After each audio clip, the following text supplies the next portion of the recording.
Boa noite, meus queridos irmãos, que a graça e a paz do Senhor esteja com cada um de vocês, amigos, irmãos, membros da igreja, você que está vendo, assistindo ao nosso sermão, à nossa reflexão, que você seja abençoado nesse dia, noite, manhã, tarde, que a palavra do Senhor alcance o seu coração. Atos, capítulo 21, do 17 a 40, ele diz assim: Quando chegamos a Jerusalém, os irmãos nos receberam com alegria. No dia seguinte, Paulo foi conosco encontrar-se com Tiago e todos os presbíteros estavam presentes. Paulo os saudou e relatou minuciosamente o que Deus havia feito entre os gentios por meio do seu ministério. Ouvindo isso, eles louvaram a Deus e disseram a Paulo: Veja, irmão, quantos milhares de judeus creram, e todos eles são zelosos da lei. Eles foram informados de que você ensina a todos os judeus que vivem entre os gentios a se afastarem de Moisés, dizendo-lhes que não circuncidem seus filhos, nem vivam de acordo com os nossos costumes. Que faremos? Certamente eles saberão que você chegou. Portanto, faça o que lhe dizemos. Estão conosco 4 homens que fizeram um voto. Participe com esses homens dos rituais de purificação e pague as despesas deles, para que rapem a cabeça. Assim, todos saberão que não é verdade o que falam de você, mas que você continua vivendo em obediência à lei. Quanto aos gentios convertidos, já lhes escrevemos a nossa decisão de que eles devem abster-se da comida sacrificada aos ídolos, do sangue, da carne de animais estrangulados e da imoralidade sexual. No dia seguinte, Paulo tomou aqueles homens e purificou-se com eles. Depois foi ao templo para declarar o prazo do cumprimento dos dias da purificação e da oferta que seria feita individualmente em favor deles. Quando já estavam para terminar os 7 dias, alguns judeus da província da Ásia, vendo Paulo no templo, agitaram toda a multidão e o agarraram, gritando: Israelitas, ajudem-nos! Este é o homem que ensina a todos em toda parte contra o nosso povo, contra a nossa lei, contra esse lugar. Além disso, ele fez entrar gregos no templo e profanou este santo lugar. Anteriormente, eles haviam visto o efésio Trófimo na cidade com Paulo e julgaram que Paulo o tinha introduzido no templo.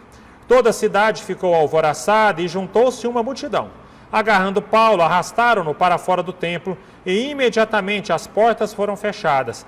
Tentando eles matá-lo, chegaram notícias ao comandante das tropas romanas de que toda a cidade de Jerusalém estava em tumulto. Ele reuniu imediatamente alguns oficiais e soldados e com eles correu para o meio da multidão. Quando viram o comandante e os seus soldados, pararam de espancar Paulo. O comandante chegou, prendeu e ordenou que ele fosse amarrado com 2 correntes. Então perguntou quem era ele e o que tinha feito.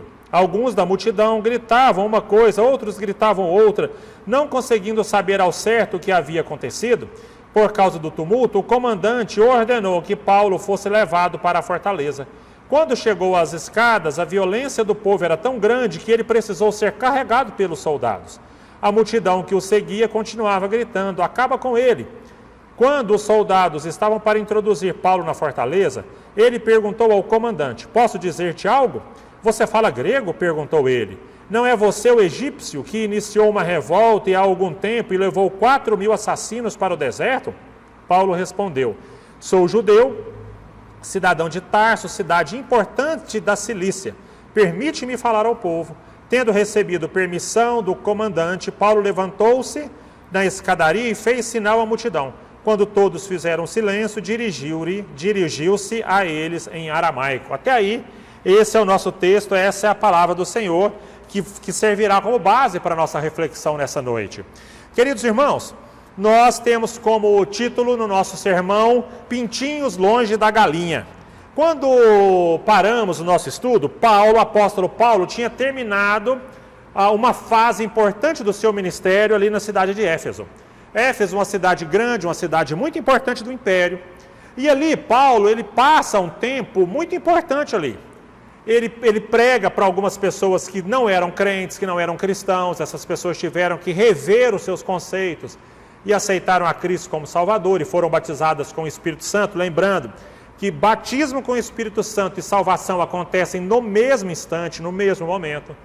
Paulo realizou alguns milagres que pareciam impossíveis, ao ponto de as pessoas pegarem roupas de Paulo, levarem as roupas para outras pessoas, colocavam as roupas em cima das outras pessoas e essas pessoas eram curadas. Elementos e fatos bastante diferentes e inclusive pouco usuais nos dias de hoje. A gente já conversou sobre isso. E depois ele repreendeu alguns que se passavam como pastores. Na verdade, Paulo nem faz essa repreensão, mas ela é feita pela própria circunstância. Quando eles são desafiados por uma pessoa possessa, e então eles são envergonhados diante de todo mundo. Significa que nem todo pastor, nem todo filho de pastor, não é porque nasceu numa família de sacerdotes que essa pessoa também é um sacerdote. E sem dúvida, Paulo arrumou ali muita confusão. Paulo arrumou uma confusão muito grande com os artesãos, com as pessoas que viviam e ganhavam muito dinheiro fabricando pequenas estátuas, alguns nichos de uma divindade da mitologia, que tinha um templo importante na cidade de Éfeso. Grande confusão. Paulo teve muitos problemas ali. No entanto, meus queridos irmãos, Paulo ele deixa em Éfeso uma igreja. 3 anos ele ficou por lá.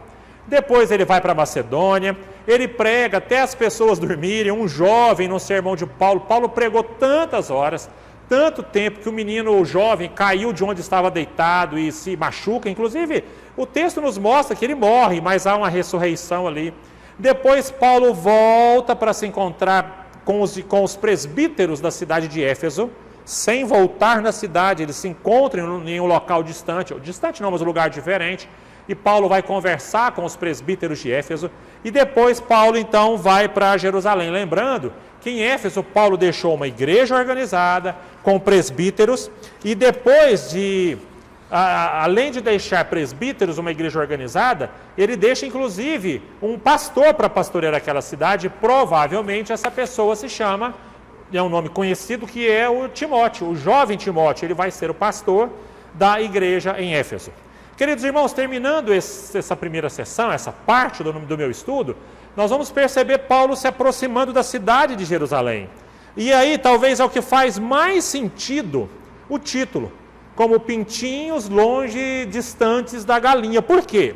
Porque a gente pode fazer aqui uma comparação. Essa foto que vocês estão vendo, que vocês podem apreciar, é uma foto da entrada da cidade de Jerusalém. Quando se chega em Jerusalém, você pode avistar a cidade, e é óbvio que quando Paulo entrou, quando Jesus entrou em Jerusalém, não havia essa luminosidade, a cidade com certeza não era do tamanho da cidade que você está vendo, mas provavelmente essa foi uma possível visão que o apóstolo Paulo teve, que Jesus teve da cidade de Jerusalém. Quando Jesus olha a cidade de Jerusalém, ali no texto de Lucas, capítulo 13, ele diz o seguinte: olha, vão dizer aquela raposa, Herodes estava perseguindo, já tinha uma possibilidade de uma perseguição a Jesus por parte de Herodes, mas Jesus diz o seguinte: vão dizer aquela raposa, expulsarei os demônios e curarei o povo hoje e amanhã, e no terceiro dia estarei pronto, mas preciso prosseguir hoje, amanhã e depois de amanhã, pois certamente nenhum profeta deve morrer fora de Jerusalém. Jerusalém, Jerusalém, você que mata os profetas e apedrejas os que lhes são enviados. Quantas vezes eu quis reunir os seus filhos, como a galinha reúne os seus pintinhos debaixo de suas asas, mas vocês não quiseram.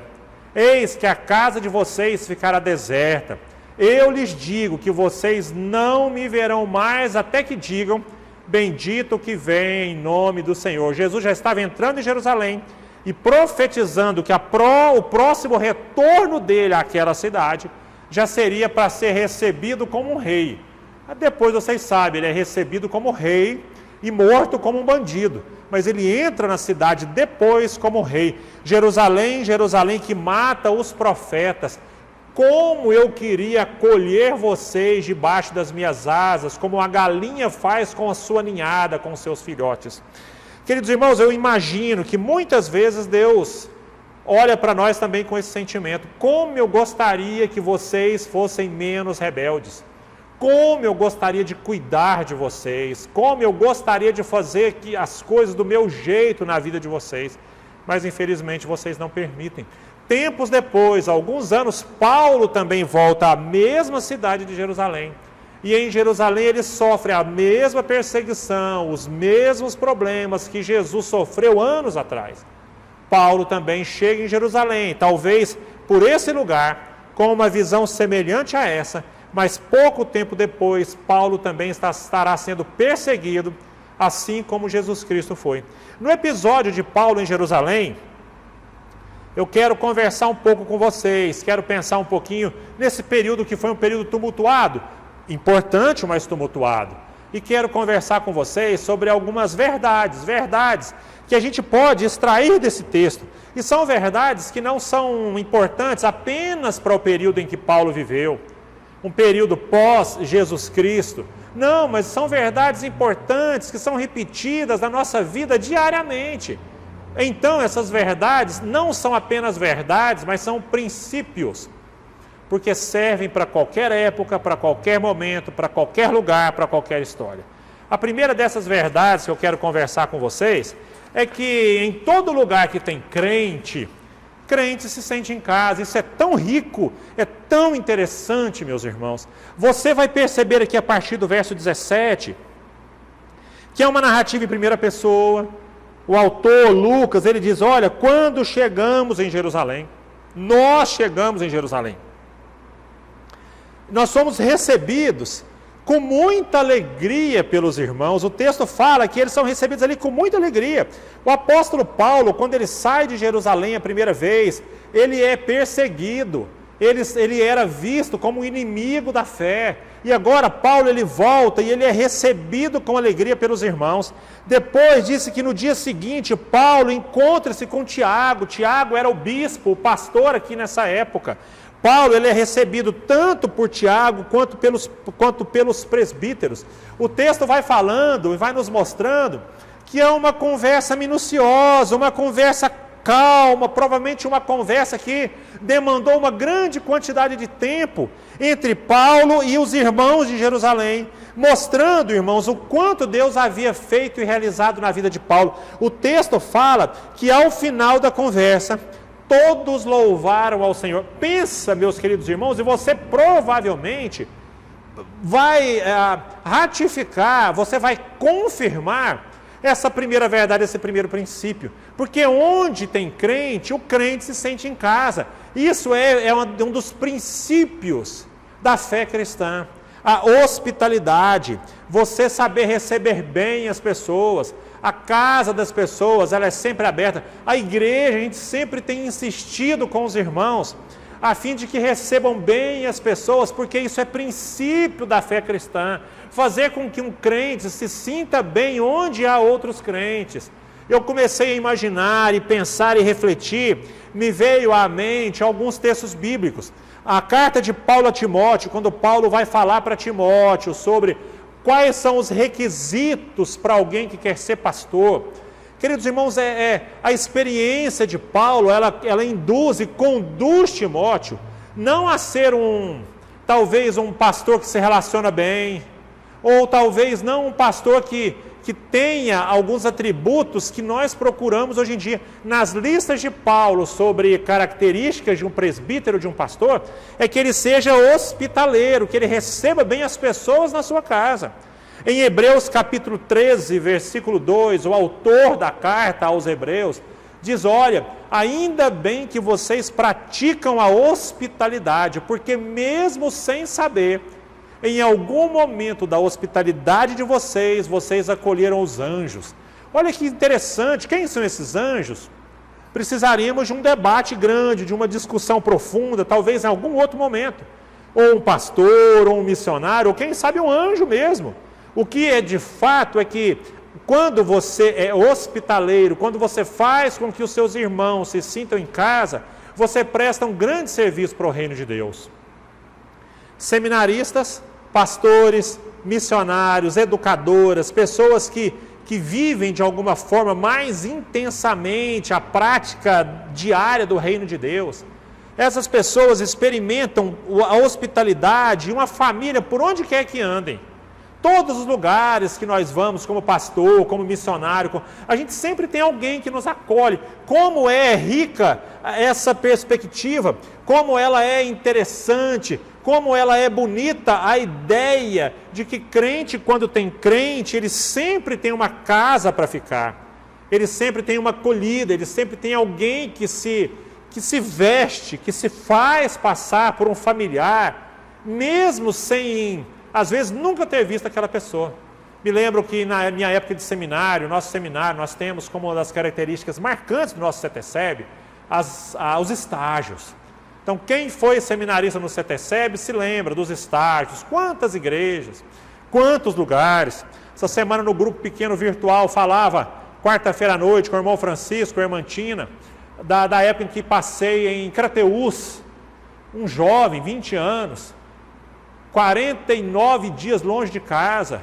Como foi incrível aqueles dias, como foram bonitos aqueles dias, os irmãos recebendo um menino ali, um jovem, parecia que eu era da família deles. Eu me lembro de um estágio que eu fiz parte aqui em Brasília. Seu César, irmão César, ele me lembro como hoje, foi tão marcante, eu cheguei na casa dele, a gente nunca tinha se encontrado. E quando eu entrei na casa dele, para ficar 21 dias, era um estágio de julho que nós passávamos 21 dias na casa de uma pessoa. Ele me entregou uma chave e disse, Sandro, eu mandei fazer essa chave é a sua. Então, na nossa casa é o seguinte, a gente quase não fica em casa, nem eu, nem minha esposa, nem ninguém, então a chave é sua, tá aqui, a chave é sua, geladeira, comida, você vai lá, organiza, a chave da casa é sua. Queridos irmãos, imagina o que é isso para alguém que não conhece o meio cristão, que não nos conhece. Você dar a chave da sua casa para alguém que você nunca viu, ou que está vendo pela primeira vez, e isso só pode ser explicado pelo conceito da hospitalidade. E como é que nós somos e sentimos tão bem quando chegamos em um determinado lugar e há um irmão na fé ali. E como aquele irmão na fé, ele se sente bem em determinado lugar, quando ele percebe que é um crente, um cristão, um genuíno ali, e ele vai se sentir acolhido. Igreja e crente e pastor, pessoas hospitaleiras, cumprem aquilo que Deus gosta. A segunda verdade, que também é um princípio, se por um lado, todo lugar onde tem crente se sente em casa, nem todo lugar, e não é em todo lugar que crente é bem-vindo. Olha para vocês verem, eu vou repetir. Se você é um cristão genuíno, há alguns lugares em que você vai que você não é bem-vindo, que você é incômodo, que você incomoda aquelas pessoas. Olha o texto, vamos a ele.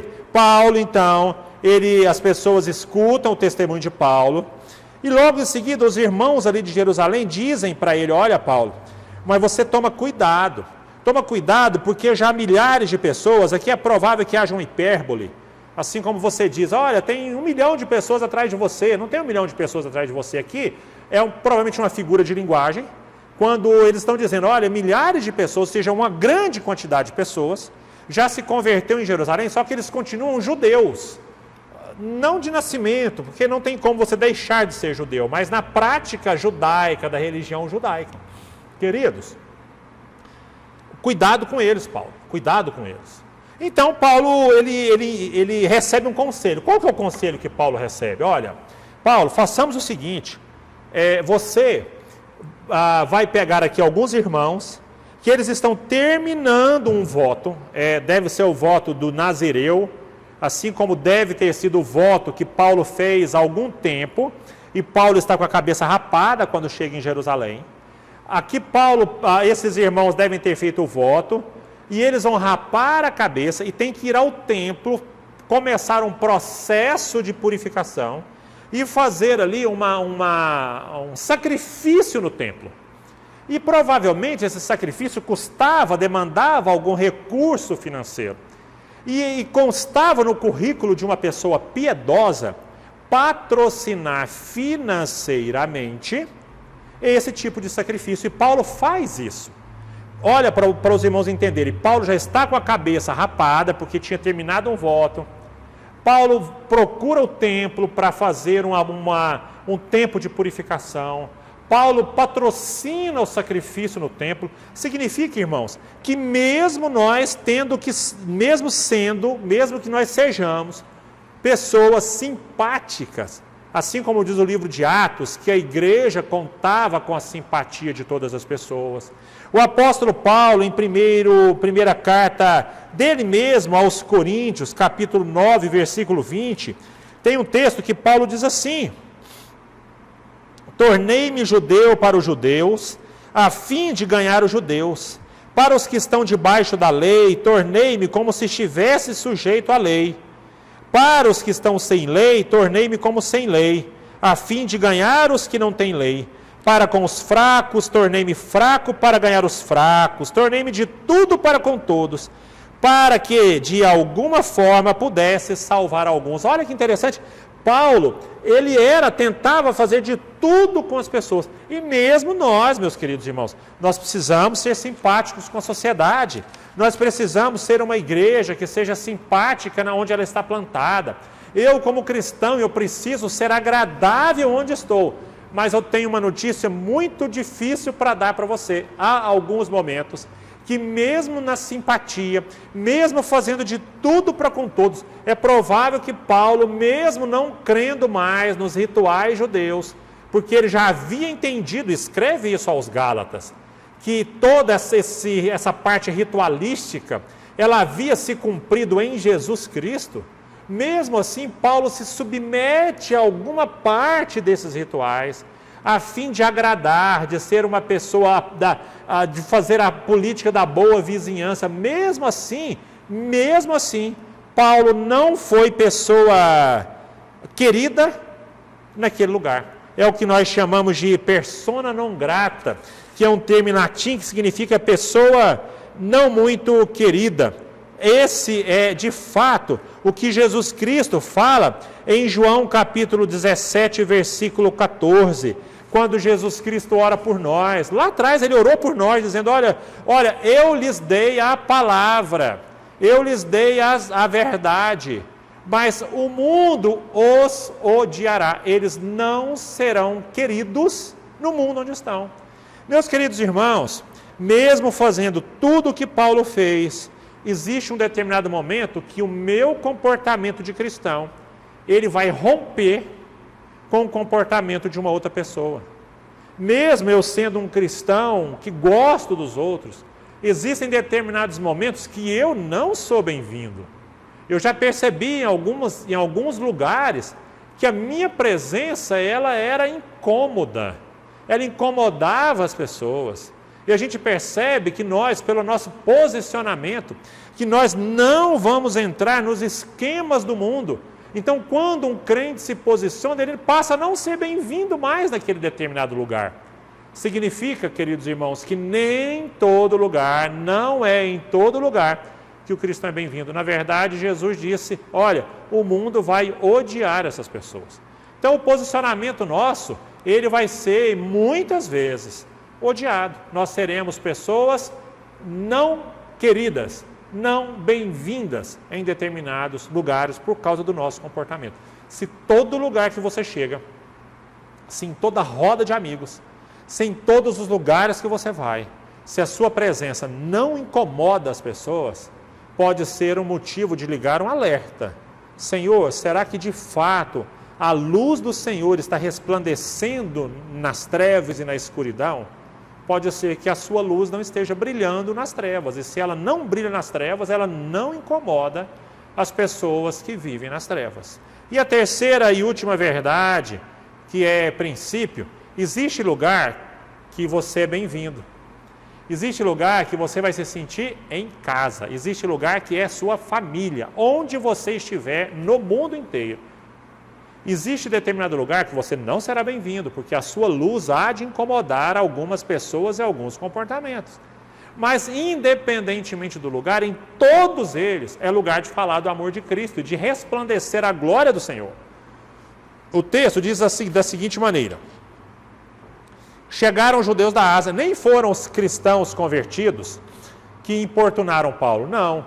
Foram alguns judeus que chegaram da Ásia, provavelmente aqui, é um período de festa onde as pessoas vinham de vários lugares do mundo para Jerusalém. Quando eles chegaram em Jerusalém, eles viram Paulo, fizeram uma acusação de que Paulo havia introduzido um grego no templo. Irmãos, o templo era um lugar totalmente sagrado. Totalmente sagrado. O templo era um lugar que o não cristão, o não judeu não entraria em hipótese alguma. Paulo sabia disso. Queridos, isso era tão sério que o próprio Império Romano, ele resguardava o direito de não entrada de algum não judeu no templo, a ponto de levar essa pessoa a punições severas, como fizeram com Paulo aqui.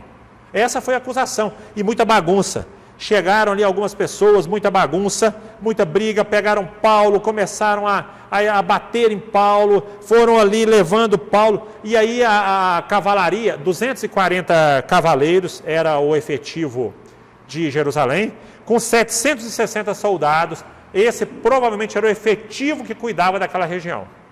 E uma parte desse efetivo se dirige até aquele turbilhão, aquela confusão que estava acontecendo, tiram Paulo do meio. Paulo estava apanhando muito ali. Paulo apanhou muito, ao ponto de os soldados pegarem Paulo e carregarem Paulo, e não porque Paulo não pudesse andar, mas provavelmente porque Paulo não conseguia andar, de tanto que ele já estava apanhando. E eles conseguem tirar o apóstolo Paulo, sobem a escada com Paulo, a escada da fortaleza, e ali naquela fortaleza, Paulo transforma uma escada em púlpito. Paulo, em grego, ele faz uma pergunta para o chefe. Olha, você conhece, como é que é? Posso dizer alguma coisa para você? Aí o chefe toma um susto. Mas você não é um grosseiro, um rude? E Paulo, não, eu sou um homem judeu, cidadão de Tarso, e lá na frente, inclusive, ele vai se identificar como cidadão romano. E isso causou um grande constrangimento para as pessoas que prenderam Paulo. Queridos, quando ele se identifica, o homem ficou na dúvida: você não é um judeu que conduziu a multidão para a morte, os assassinos? Não sou essa pessoa, eu sou um judeu, nascido em tal lugar, e eu gostaria de falar àquelas pessoas. Olha que coisa, irmãos, olha o que Paulo pede. Paulo não pede para ser livre, eu sou cidadão romano, ele vai fazer isso lá na frente, depois da pregação. Mas o que Paulo deseja é falar para os seus contemporâneos, para os seus irmãos, para aqueles que viviam no mesmo lugar, na mesma região que ele.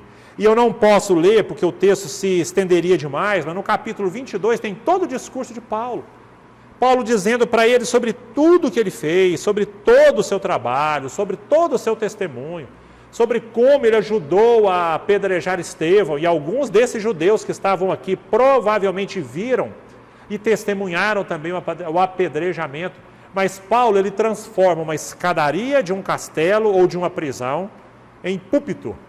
Por quê? Sendo bem-vindo ou não sendo bem-vindo, Paulo usava os seus momentos para expressar o amor que ele tinha por Jesus e a Jesus Cristo. É o que logo depois Paulo vai falar a Timóteo: pregue em tempo e fora de tempo. Pregue em tempo e fora de tempo. Irmãos, sobretudo, o melhor lugar para nós, embora existam lugares mais confortáveis, que são lugares perto dos crentes, dos irmãos, onde nós nos sentimos mais seguros e acolhidos, mas o melhor lugar que existe é o lugar onde Deus quer.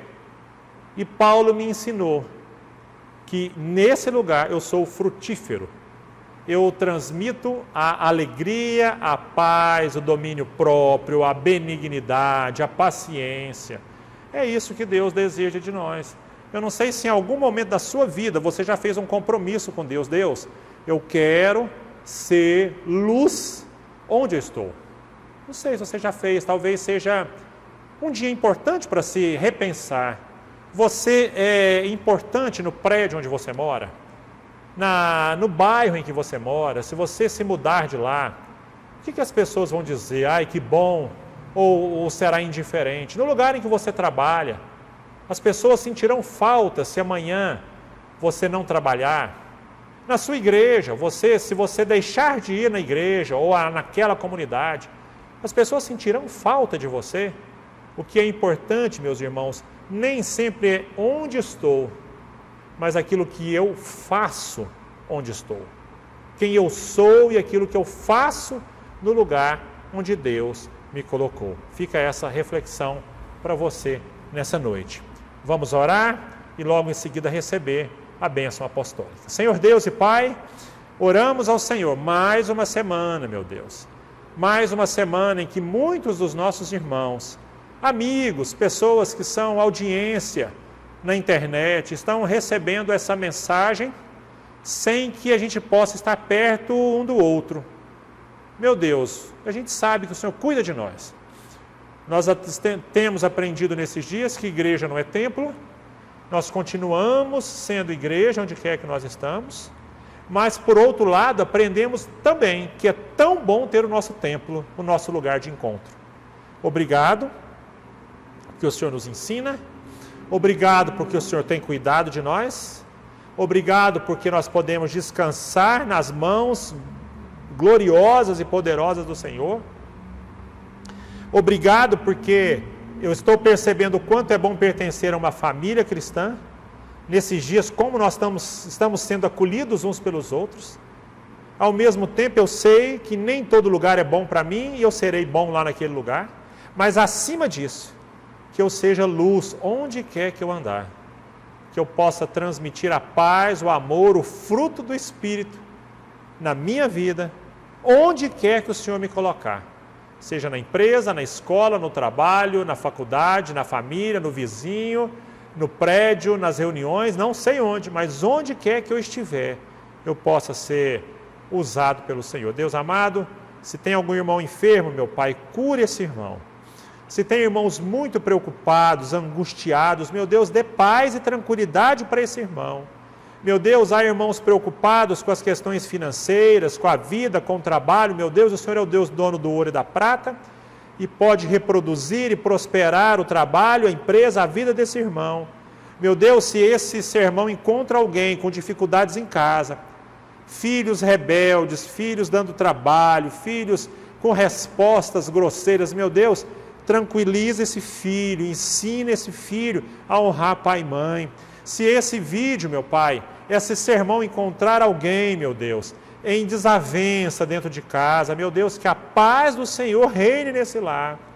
Meu Deus, se são problemas, se são os pais, às vezes dificuldade de relacionamento com eles, meu Deus, ensina os pais a viverem em harmonia com o cônjuge, com os filhos.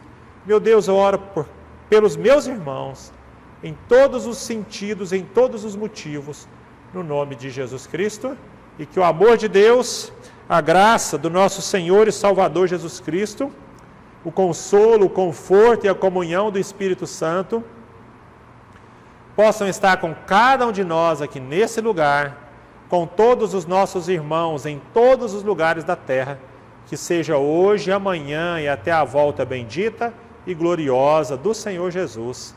Amém, amém, amém.